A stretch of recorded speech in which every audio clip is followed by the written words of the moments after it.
Hey guys, this video is about how to get noticed by women even before you open your mouth. Now, I see a lot of guys that don't have a strong sense of presence, and what women are really looking for in a man is a strong sense of presence more than anything else. They're afraid to lead. They're scared to really take control of the interactions in their life.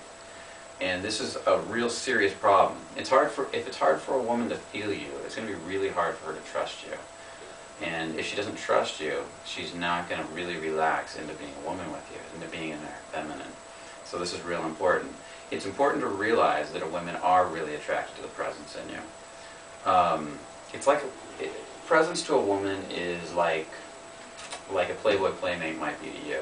You see her like laying out, in her lingerie, being all attractive. That's really sexy to you. But when a woman sees a man with a powerful sense of presence, that's really attractive to her. Think of some famous actors. Think of Sean Connery. Think of Harrison Ford. Now these are older actors, older men.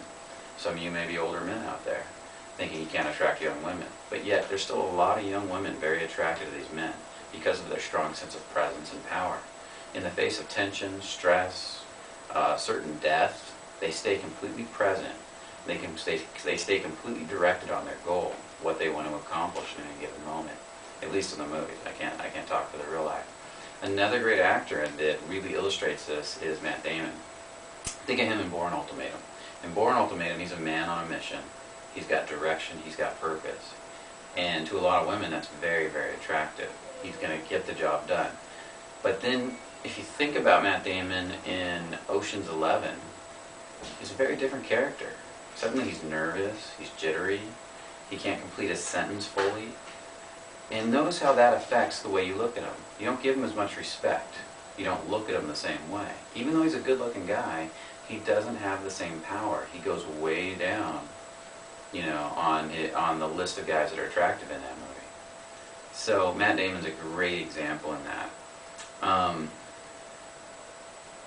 Now, if you try to give a girl a compliment without a sense of presence, let's say I walk up to a girl and I tell her she has beautiful eyes, or she's striking, or there's something about the way she moves. And I do that from a place of nervousness and jitteriness. Like, I just wanted to tell you, I was kind of standing over there, and you're really pretty. She's going to feel that. And to her, that's not going to be sexy. It's going to be anti-sexy. It's going to be, yeah, whatever.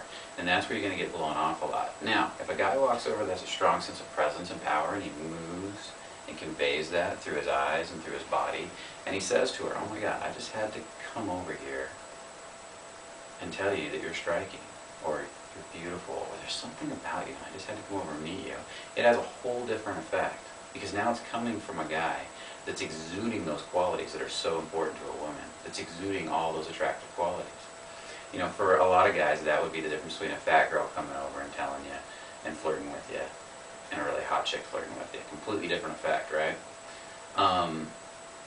So there's a lot of different ways to look at this. There's a lot of different ways, but to go about this. But presence is the key to everything. So if you want to start developing your presence, what you want to start doing is watching these movies I talked about and seeing how these characters carry themselves, how they walk, how they convey themselves with their body language, with their eye contact, with their tonality. Then you want to start mimicking that. Like, do it in the mirror. Move the way they do. Practice their lines. But don't just practice one actor, because you don't want to become him. You want to be your own version. You want to feel what it's like to exude that energy. And when you're feeling it in the body, you're really starting to get it. Because you have to feel it for it to be conveyed. It can't be something that you mimic completely. You start by mimicking, but then you have to feel it. And once you feel it, other people will start to feel it too. Because other people are designed to feel your emotions. It's just the way humans work. It's the way animals work. Now, another thing you can do, you can start going out during the day and pushing your boundaries in this area. Your goal is to find stressful situations and to walk through them. If you have trouble making eye contact, spend all day going to different stores and making eye contact with cashiers and having a conversation and really holding that eye contact a little bit longer each time. And if you're feeling any anxiety or fear, just breathe that fear in. Imagine you can breathe it down the front and fully feel it. Because if you don't feel it, if you get in your head and you start thinking about what you did right and wrong, you won't be desensitizing it. But when you feel it, it starts to go away. It starts to desensitize slowly. So push that boundary a little bit. Be present a little bit longer. Don't be afraid to, push the boundaries with the cashier, with the waitress or the waiter. And just take it a little bit farther as far as looking them in the eye, speaking a little louder. And that brings me to the next thing. Notice how loud you speak. Do you speak with power and presence? Do you speak with one thought and get one thought out, or is your speaking disjointed? Do you stutter and kind of like talk slowly and meekly and don't get all the words out, don't enunciate well? If you want to create more presence, that's another powerful way to do it. Start speaking with one intention. I'm going to get this sentence out clearly to you, and I'm going to direct it right at you. I'm going to make sure you feel what I'm saying right now. So as you're talking to these cashiers and you're having a conversation with them, practice saying what you want clearly. Practice getting it out. Practice making sure that they feel it. And do this, and then start carrying this into the relationships with your family and your friends. Start seeing if they notice a difference. And once you start doing this, we'd love to hear your comments. I'd like to hear how this is working for you and hear what's working well for you and what's not, and what you want to learn more about.